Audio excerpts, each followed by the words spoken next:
What happens when you've put in a lot of effort towards a specific goal or result that is not coming to fruition? What happens when you're working hard, but it's not working? I'm not talking about tragic situations that are out of our control, getting fired, getting broken up with, sudden unpredicted loss.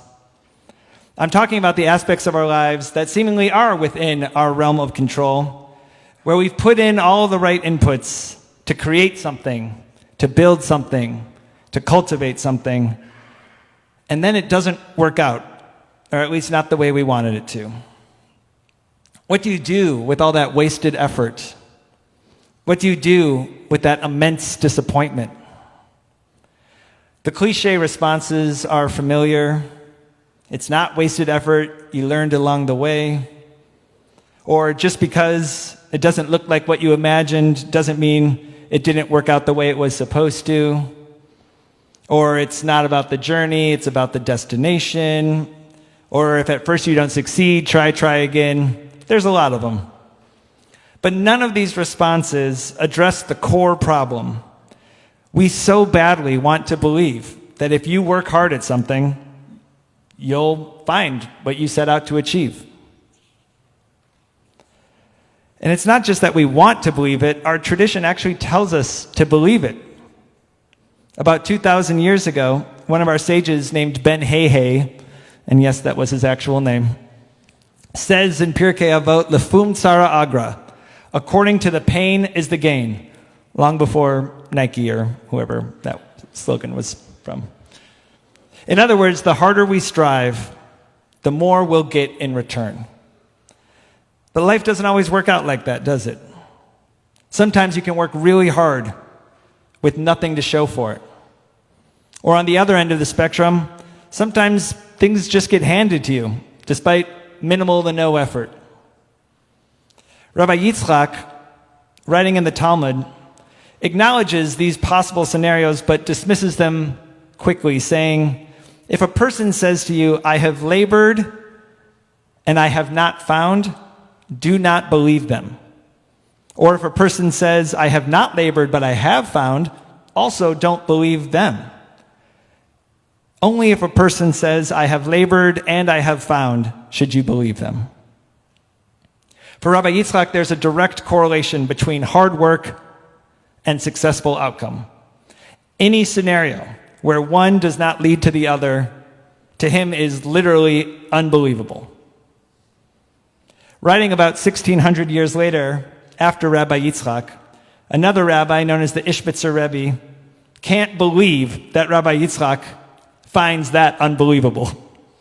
He writes, of course the Talmud does not deal in nonsense, harsh words for a rabbi.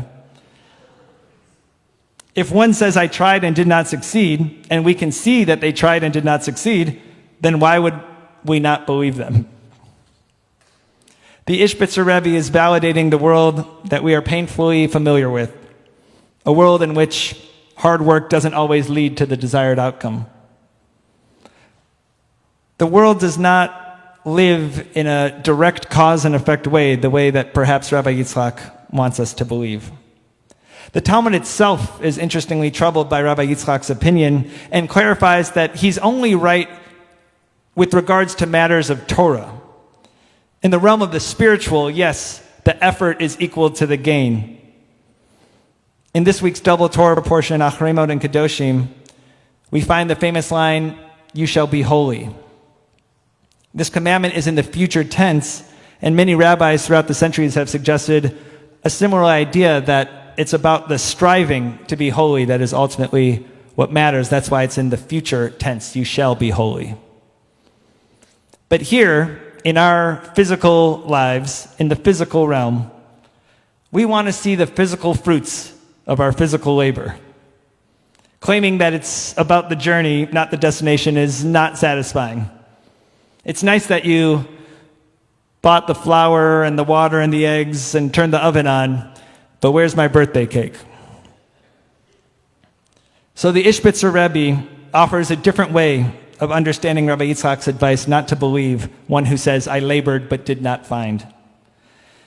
He writes, even though we see that someone truly tried very hard, that person did not exert themselves in the place where they were supposed to.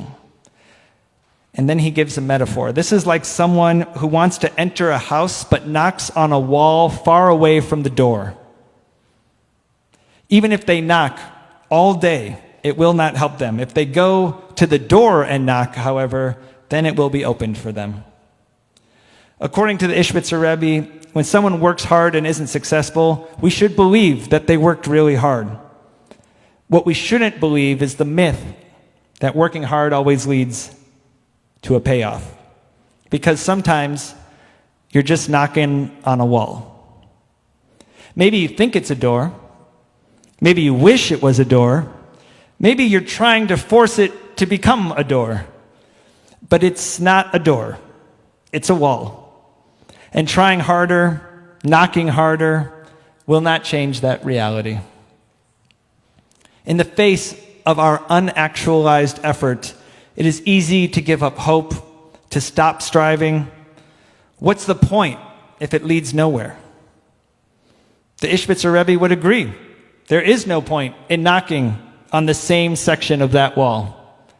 But the choices are not only to keep knocking at that same spot or to stop knocking at all. There is another option. You can knock somewhere else. Of course, this third option depends on you believing that it's not just one long wall with no doors that you're knocking on. You have to believe that there is a door, a way in, a way forward, even if you don't see it right now. And this third option also depends on you acknowledging that what you've been knocking on up until this point is indeed not a door, but a wall. That is not an easy thing to admit, especially if you've been knocking for a while. It is hard to let go, to move on, to admit that what you thought was a door was in fact a wall. You'll have to face your feelings of anger, of disappointment, of loss. Maybe you're not willing to give up on that just yet. Maybe it really is a door and you just got to knock a few more times or just a little bit louder. Everyone will have their own threshold for when they give up knocking. But at some point, we all have to be willing to give up on that. Not entirely, but on that particular section. Because the hard truth that the Ishbitzer Rebbe is teaching us is that not all effort is productive effort. Yes, we may need to knock on different parts of that wall in order to find the door, but continuously knocking on the same part of the wall, hoping that it becomes a door, is not productive. So if you're in the pews tonight or at home listening, and if you're feeling stuck, if you're feeling like you're not getting out what you've been putting in, if you're feeling disappointed by your efforts, that they've not led where you thought they would, you might need to keep knocking or knock harder, or it might be time to knock elsewhere. The door might be somewhere else. Shabbat Shalom.